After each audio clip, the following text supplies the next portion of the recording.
지금 우리는 뭘 하고 있습니까? 12운성을 배우고 있습니다. 12운성에 대해서 다시 한번 이야기하면, 자, 어떻게 한다고 그랬어요? 제일 처음에 여기에서 장생, 생, 태어났어. 그렇죠. 어떻게 한다? 목욕으로 가고, 목욕은 얼마? 10대라고 그랬죠. 10대. 어릴 때. 그렇죠. 10대. 목욕에서 어떻게 한다? 관대. 이걸 뭐라고 그러나? 직장을 구한다, 직업을 구한다, 있다, 이렇게 할 때. 그래서 20에서 30대 정도를 본다. 자, 관대에서 다시 이제 근록으로 갔어요. 근록. 근록은 뭐라고 했어요? 장생. 그죠? 장생에서 근록으로 갔는데, 근록은 40대에서 50대. 가장 활발한 활동의 시기다. 이렇게 이야기했잖아요. 자, 이 시기에서 다음으로 넘어가는 게 제왕이다. 제왕. 제왕이다. 이렇게. 제왕. 어디에 왔다? 지금 현재 절차와 순서와 맥락에서 보면 12운성에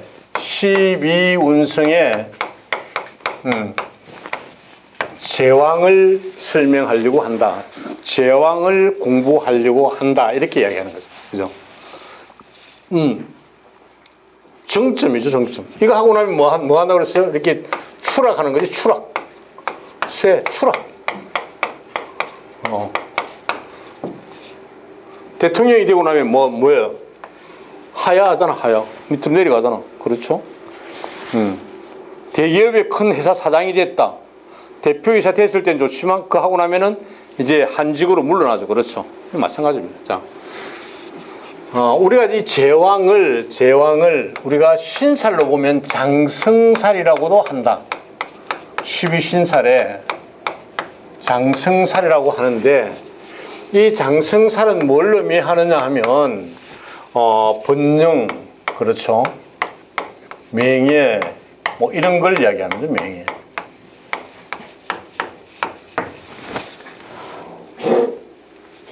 자, 제왕이든 장성살이든 다 마찬가지지만, 이게 뭐라고 그런다?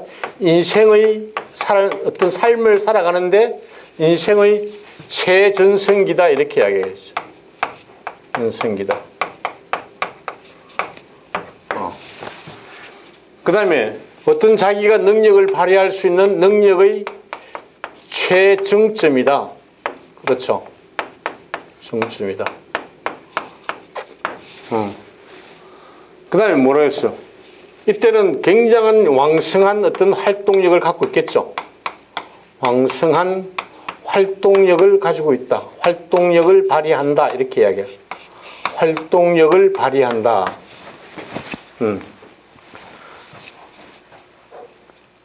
그래서 이 뭐예요? 자기가 최고니까 오로지 자신의 뜻대로 오로지 그렇죠. 오로지 자신의 뜻대로 살아가는 거예요. 자신의 뜻이 최고조의 뜻을 관철한다. 뜻을 관철한다. 뭐 이렇게 해야 되겠죠. 관철한다. 이렇게 보여요. 이게 제왕의 어떤 표상, 보여주는 거다. 보여주는 거. 그렇죠. 자, 이게 만약에 이게 언제 온다? 60대에 올 수가 있겠죠. 그렇죠? 아니면 더 늦게 올 수도 있어요. 70대에 올 수도 있어요. 80대에 올 수도 있어요. 그렇죠? 그러나 더 땡겨지면 어떻게 한다? 조기에 여러분 어떻게 생각해요? 어떤 대기업의 이사가 몇 살이 됐다? 40대 이사, 예를 들어 삼성의 40대 이사가 탄생했다. 이런 거 신문에 나와요. 근데 이 사람은 여기가 끝이야. 더 올라가면 좋은데 더 안 올라가면 여기가 뭐야? 장성살이고 여기가 제왕이야. 그러면 쇠가 오는 시기가 더 빨라지죠. 그렇죠? 예를 들어서 50대에 장군을 달았다. 50대에 장군을 달았다.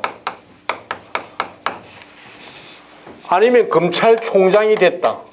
예를 들면 총장이 됐다. 50대에. 그러면 언제? 이게 끝나고 나면 바로 쇠로 가는 거야, 쇠. 그렇죠. 이게 장성살이야. 40대 이사가 됐을 때 많은 사람들이 와 40대 대기업이 이사가 됐구나 막 칭찬하고, 아니면 장군을 처음에 달면 완스타를 달면은 와 당신 장군 달았구나. 근데 이 사람은 욕심 어디야? 포스타까지 가는 건데 별 4개까지 가는 건데 별 4개까지 갔다 못 갔다? 못 가고 그대로 쇠로 내려올 수도 있겠지. 그렇죠. 그럼 이 사람의 최정상은 어디냐? 여기까지야, 여기까지. 그렇죠. 여기까지야, 여기까지. 우리가 사업을 하잖아요, 사업을. 개인적으로. 사업을 한다, 가게를 한다, 뭐 이렇게 뭐 자영업을 한다 이러면 돈이 참 잘 벌리는 시기가 있어요. 돈을 많이 버는 시기가 있어. 그런데 이게 뭐 5년, 10년 아니면 계속 갈 것 같죠? 안 간다. 어느 정점에 이르면 쇠를 본다. 어떤 특정 기업을 이야기해서 좀 죄송한데, 예를 들면 우리나라 대기업들 중에서 지금 그 정상을 차지했던 사람들이, 많은 사람들이 돌아가시거나 안 될 수도 있어요. 그 회사들이 지금은 다 이름을 바꿀 수도 있어요. 그렇죠. 이해가 됩니까? 우리가 볼 때는 세계적인 기업도 어느 한 순간에 무너져서 쇠락의 길을 걷는다. 그래서 밑에 있는 뭡니까? 계열사들을 전부 다 다른 회사로 팔아넘기고 이러잖아. 이게 마찬가지야. 모든 세상 만사가 어떻게 한다? 정점에 가는 건 좋은데 정점이 끝나고 나면 추락하는 거야. 사람의 삶도 마찬가지야. 여러분이 성공했다고 하는 순간에, 제가 근록을 얘기할 때 망신살이 있다고 그랬죠.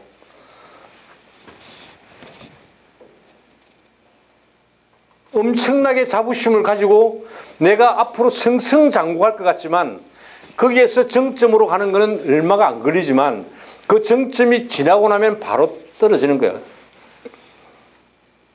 이게 사람 사는 거예요. 세상의 진리고 삶의 진리고 이렇다는 거예요. 그 제왕이 됐다. 좋다. 물론 좋다. 지금은 좋다. 그렇죠. 우리나라에서 뭐 누구라고 딱 찍어서 이야기하기 그렇지만 이거 끝나고 난 다음에 지금 감옥에 가 있는 사람들도 있잖아.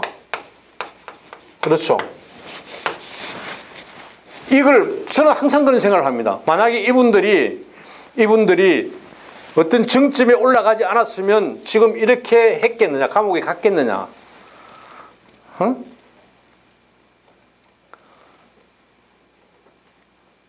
이해됩니까? 내가 어떤 부분에 대해서, 내가 지금 근록이었는데 내가 어떤 부분에 대해서 욕심을 부렸다. 욕심을 내서 이 욕심 때문에 사회적으로 또는 아니면 가정적으로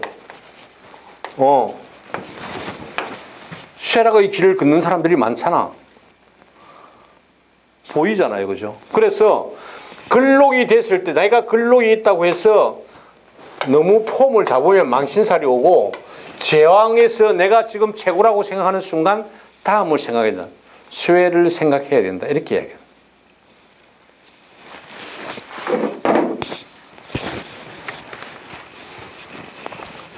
사람이 살아가는 건 다양하게 삽니다. 그죠? 그런데 이런 어떤 삶의 어떤 진행, 리듬은 그렇게 차이가 날 수가 없어요.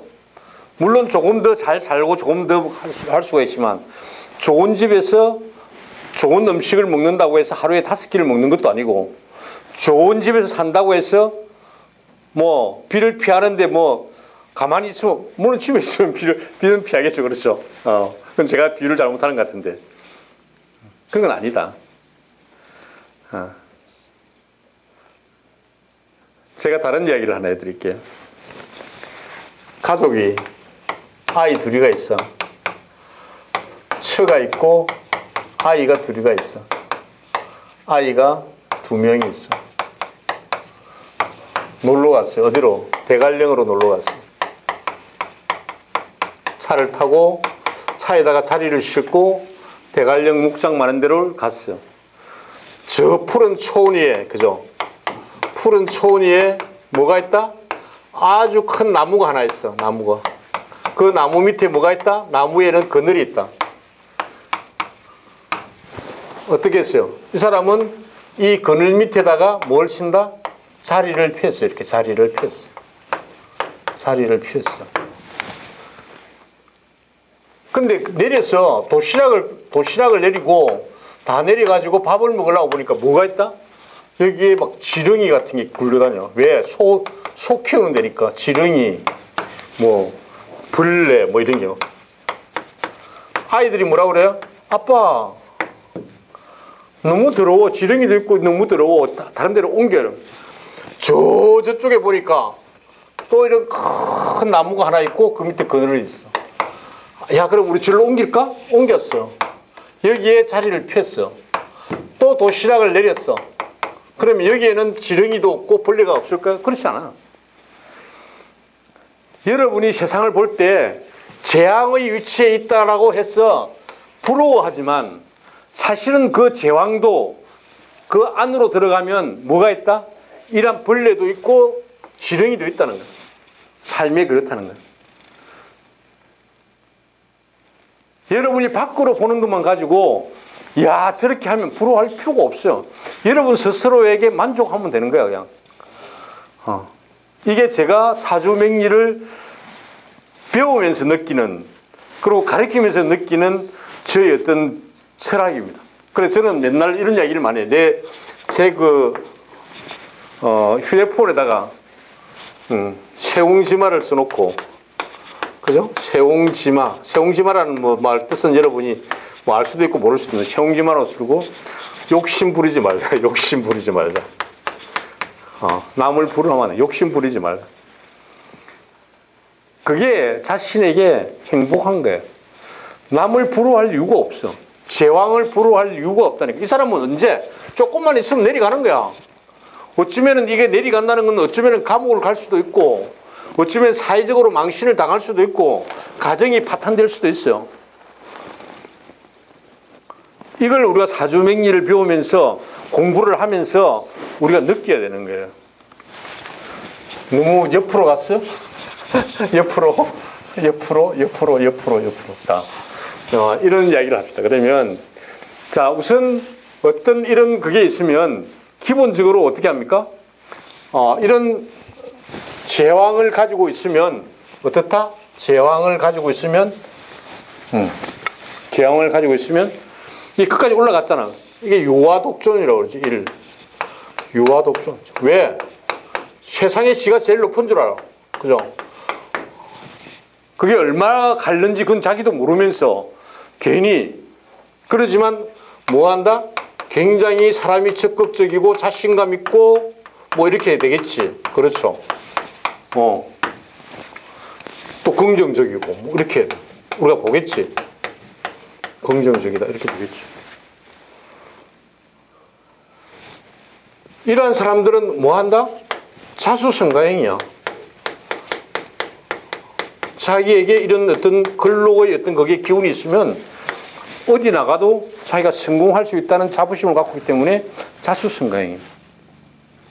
그러나 사주를 우리가 봤을 때 물론 여러 가지 8글자를 다 판단해야 되겠지만, 자, 이렇게 한번 봅시다. 예를 들어서 이미자를 보면 이게 근록이에요. 근록. 제왕이에요. 제왕. 이게 제왕이야. 여기 있고 이렇게 있다. 예를 들어서 있는데, 좌의 지장간이 뭐예요? 좌의 지장간이 음이니까 임계가 나오겠네. 그죠? 임계가 나오면서 임이 뭐예요? 제왕이고, 임이 자를 보면 제왕이고, 계가 자를 보면 근록이에요.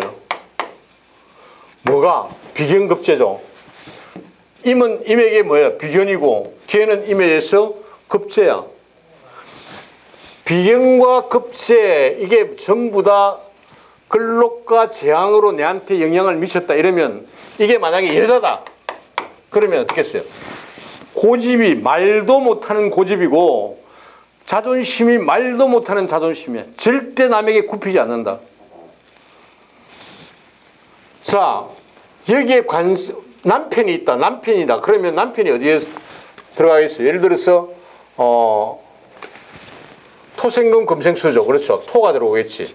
예를 들어서 만약에 뭐 여기에 기축이 있다. 예를 들어서 이렇게 보죠. 뭐 기유가 있다. 뭐 예를 들면 이렇게 봅시다. 그러면 그죠? 자, 그러면 이게 뭐예요? 정관이야. 그렇죠. 토생금 금생수니까 이게 지금 음이고 양이니까 이게 정관이잖아. 정관. 정관. 이게 남편이야. 남편인데 이 남편이 힘을 쓸 수 있겠냐고 이게. 왜? 이 전체가 다 물이잖아. 물이잖아. 물에 이건 지금 뭐야? 습토라고 이야기해가지고 우리가 농사 짓는 땅을 이야기해요. 그렇죠? 자, 얼마 전에 우리가 기해연이 있었어요. 기해연이. 자, 기해연의 구구는 뭐야? 전답에 물이 홍수가 져가지고 이게 뭐가 된다? 흙탕물이 된다고 그랬잖아. 흙 이렇게 씁니까? 그냥 흙으로 씁니까? 일로 써야겠는데 흙탕물이 된다고 그랬잖아. 왜? 기보다는 해가 더 크니까 규모가. 그러죠? 더 큰 물이니까. 이 물이 토지를 휩쓸고 가면은 흙탕물밖에 안 남는다는 거예요. 자, 여기에서 이 많은 물이 또 금생수야. 그럼 이건 다 물덩어리야, 물덩어리. 이 물의 그 크기는 하나, 둘, 셋, 넷, 다섯, 5대 1의 비율로 토가 있다 그러면 이거는 이 토는 토의 기능을 발휘 못하는 거야. 그럼 이 남편은 뭐야? 조금 웃으지 마누라한테. 이게 아니라 하더라도 얼마나 고집이 세겠어요, 이 사람이. 그죠? 그렇죠. 그래서 이게 지금 제왕으로 들어왔다고 해서 다 좋은 건 아니다. 물론 뭐 제왕으로 들어오면 긍정적이고 자신감도 있고 자수성가하는 그런 행위다 하더라도 사주에 이렇게 그걸 영향을 미칠 수가 있다라는 거예요. 사주에. 그죠? 거기다가 예를 들어서 임자, 제가 조금 더 사주를 풀이를 하면은, 자, 임이나 자나 이렇게 수를 가지고 있는 사람, 뭐, 개해도 마찬가지고, 이렇게 수를 가지고 있는 사람은 뭐가 많다? 수심이 많다 그랬잖아. 그렇죠? 수심이 많다. 이거는 지지하고 천간을 배울 때 이야기를 했습니다. 기억나시죠? 그런데 이렇게 수가 많으면 이걸 뭐라고 그런다? 우울증에 걸린다. 우울증. 너무 자기가 자신감은 있지만 항상 불안한 거야. 우울증. 만약에 이게 임이 아니고 병으로 보면 병으로 보면 병오가 되면 이게 지금 그거죠. 같은 비견으로 뭐가 됩니까? 이게 제왕이 되지. 그렇죠. 제왕. 오는 뭐가 있어요? 병기정이잖아. 병기정 이렇게 하니까 근록과 제왕으로 들어오고 근록으로 들어오지. 이것도 마찬가지로. 이렇게 되면 이게 화덩어리잖아. 화덩어리. 화덩어리가 있다는 것은 뭐야? 성격이 굉장히 급하다는 거죠. 화는 성격이 급하다 이러잖아. 불 같은 성격이다. 근데 거기다 또 밑에 또 오를 가지고 있어. 밑에 지장간에도 이런 화를 가지고 있어. 이러면 이 사람은 성질이 말도 못해. 말도 못해. 이걸 우리가 조증이라고 그래. 조증. 이걸 울증이라고 그래. 이걸 조증이라고 그래. 조울증이라 할 때 이걸 조증, 말을 조자를 써서 조증. 이거는 우울증, 울증 이렇게 이야기해요. 차이가 있어요. 조증은 화를 참지 못해서 화풀이를 할 때 어떻게 하냐면 다른 사람에게 풀이를 해요. 타인에게. 그래서 뭐 어떻게 한다? 아이를 죽이가 손가락을 잘라가 호주머니 이어다니는 아이도 있었잖아. 조증이야 이거. 굉장히 무서운 거예요. 근데 울증은 자기 혼자 고민하다 죽는 거야. 자기 극단적인 성격을 하는데 자기 혼자 죽는 거야. 자기 혼자서. 이거 울증이라고 그래요. 그래서 우리가 사주를 분석하고 사주를 상담하고 할 때 이런 거를 잘 봐야 돼. 잘 봐야 돼. 잘 보고 여기에 대한 대책을 우리가 강구를 해야 되겠죠. 그렇죠? 임수를 그걸 하려고 그러면 뭐가 있어야 된다? 화가 있어야 되고, 만약에 화를 그걸 하려고 그러면은 수가 있어야 되지. 그렇죠. 지난번에 이야기했습니까? 만약에 수가 필요하면 어디로 가야 된다? 강가로 집을 옮기든지 바닷가로 집을 옮기든지 집 안에다가 분수를 놓든지. 그렇죠. 옷은 무엇을 입어야 된다? 까만 옷을 입어야지. 근데 반대로 이렇게 임자, 개해 이렇게 이런 사주를 가진 사람은 뭘 해야 된다? 옷을 밝은 색을 입어야지.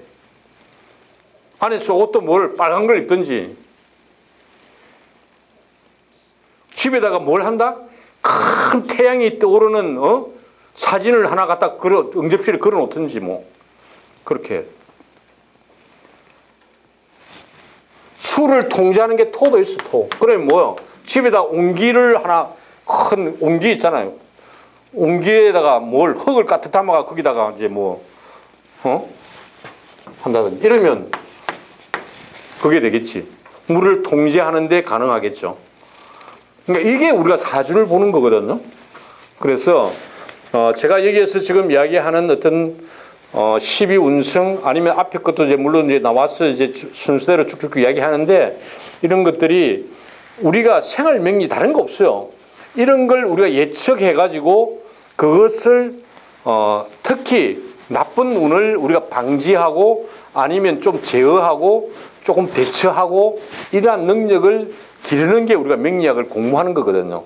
뭐 이 가지고 뭐 물론 어떤 사람들은 이걸 가지고 뭐 철학원을 열어서 뭐 밥벌이를 하는 수도 있겠지만 꼭 그렇지 않다 하더라도 여러분들이 집에서 이런 것을 보고 아이가 어떤 걸 가지고 있나, 만약에 이런 사주를 가지고 있다, 수가 많은 사주를 가지고 있다, 아니면 화가 많은 사주를 가지고 있다, 이러면 여기에 대한 대처를 해주는 게 좋아요, 부모로서.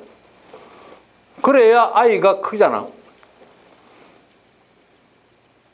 요새 어디 보니까 뭐 무슨 여자아이가 좋은 차를 타고 가다 전봇대를 들여받아 가지고 완전히 박살을 내놨던데, 속 썩이는 아이죠. 속 썩이는 아이. 그죠? 속 썩이는 아이.